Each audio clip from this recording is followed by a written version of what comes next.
In my last video, I was using this Weller soldering iron that I repaired a while back, primarily because this Supertemp iron that I have, that I had a video on a while back, well, the last time I used it prior to this, it was working fine. But now,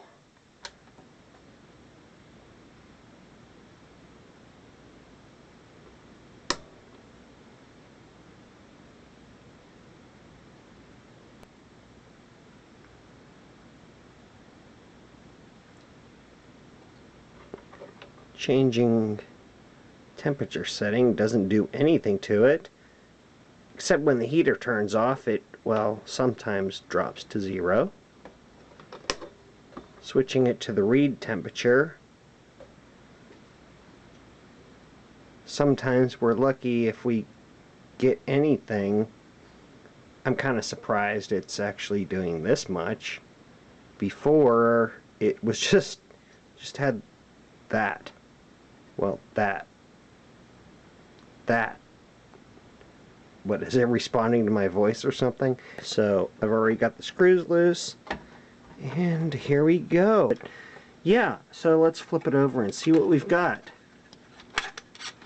Oh, wow, that's crusty.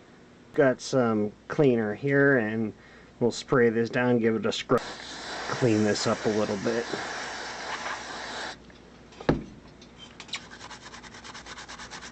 And yes, we are disconnected from the power. So yeah, I see a few solder joints that are pretty questionable. We've got the board somewhat reflowed. There are a few places where there were traces that bridged with the solder. So yeah, let's try it out. Alright. Okay, so it actually starts climbing as soon as it turns on now. Before, when I first got it, when you switched it on, it would be completely blank until it reached a few hundred degrees. So that's a promising sign. We fixed the issue, it seems. So halfway point should be about 500 degrees. Let's see. Well, the heater has started to cycle, so that looks good. And let's switch to our set temperature. Oh, that looks bad.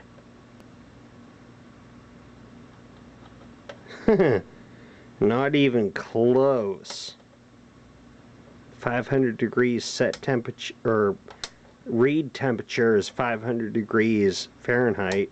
Set temperature is 315.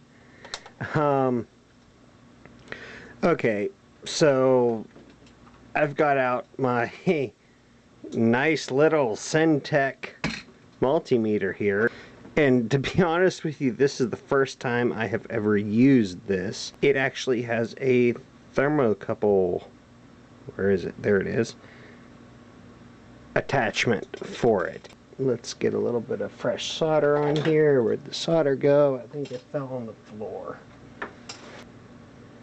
Okay, we got a blob of fresh solder. And let's see what we get. Should be, what, 260?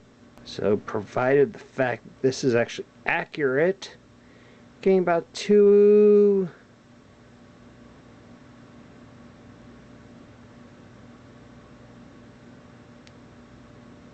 I'd say that's pretty close.